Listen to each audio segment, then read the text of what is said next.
ఇప్పుడున్న పరిస్థితుల్లో కొత్త పార్టీ పెట్టడానికి లక్షల కోట్లు అవసరం లేదు. ఇది ఎవరైనా రాసి పెట్టుకోవచ్చు, లేదా ఎవరికైనా నేను డిబేట్కి సిద్ధం. మనకు కావాల్సినటువంటి ఎక్స్పెండిచరు ఎక్కడ ప్రారంభమవుతుందో నేను చెప్తాను.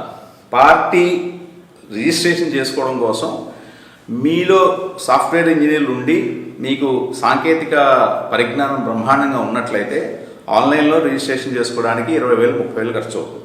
లేదా ఒక కన్సల్టెంట్ ద్వారా వెళ్ళాలంటే 1,00,000 నుంచి 2,00,000 అవుతుంది. 100 మంది ఓటర్లు మీకు కావాలి అంటే, మీరు పార్టీ రిజిస్ట్రేషన్ చేయాలి అంటే 100 మంది ఓటర్లు కావాలి. మీకు వాళ్ళ ఓటర్ కార్డులు మీకు ఇవ్వాలి. మిమ్మల్ని నమ్మి మీ పార్టీలో చేరుతున్నామని వాళ్ళు సైన్ చేసి ఇవ్వాలి.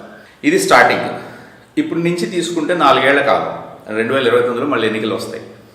ఈ 4 ఏళ్ల కాలానికి నెలకి ఎంత బడ్జెట్ మీరు డివైడ్ చేసుకుంటే, మీరు ఏం చేయదలుచుకున్నారు చెప్పడానికి, మీరు చేసేది ఎలా చేయబోతున్నారు, దానికి ప్రాతిపదిక ఏంటి, దానికి కావాల్సిన నిధులు ఎక్కడి నుంచి వస్తాయి, మీరు అనుకున్న బడ్జెట్ అంతా, ఆ బడ్జెట్కి నిధులు ఎక్కడి నుంచి వస్తాయి, సెంట్రల్ గవర్నమెంట్ నుంచి వస్తుందా, లేదా మళ్ళీ కొత్త పథకాల ద్వారా లేదా కొత్త పన్నుల ద్వారా మీరు ఆ నిధులు సమీకరించదలుచుకున్నారా, ఇలాగ ప్రతి ఒక్క విషయాన్ని కూలంకషంగా చర్చిస్తే 4 ఏళ్ళ టైం ఉంది కాబట్టి మీరు ప్రతి ఒక్క విషయాన్ని చాలా డీటెయిల్గా చెప్పచ్చు.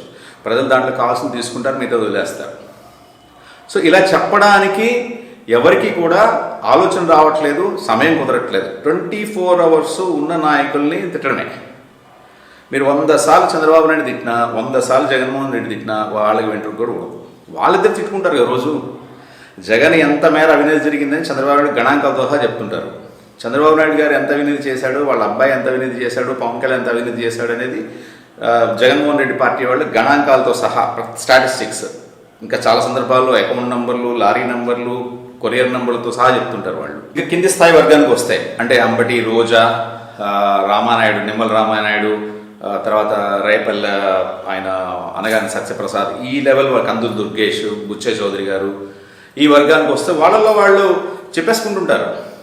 ఆయన అంత తిన్నాడు సార్ అంటే, ఈయన లేదు సార్ నేను అంత తినలేదు, లేకపోతే అంత అది ఆయన అంతకంటే ఎక్కువ తిన్నాడు, సంథింగ్ ఇలాగా వాళ్ళ గురించి వాళ్ళే చెప్పేసుకుంటారు. కానీ ఏ కోర్టు సుమోటోగా కేసులు స్వీకరించాం, అది వేరే విషయం.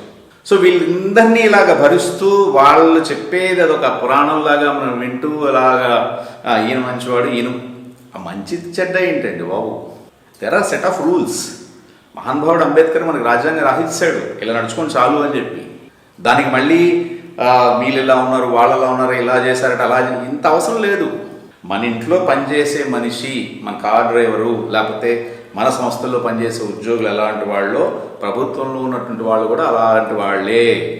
వీళ్ళకి మనం జీతం ఇస్తున్నాము అంటే మనం వ్యక్తిగతంగా ఇస్తాము, మన ఇంట్లో పనిచేసే వాళ్ళకి, ప్రభుత్వంలో పనిచేసే వాళ్ళకి మనం అందరం కలిసి ఇస్తాం, అంతే తేడా.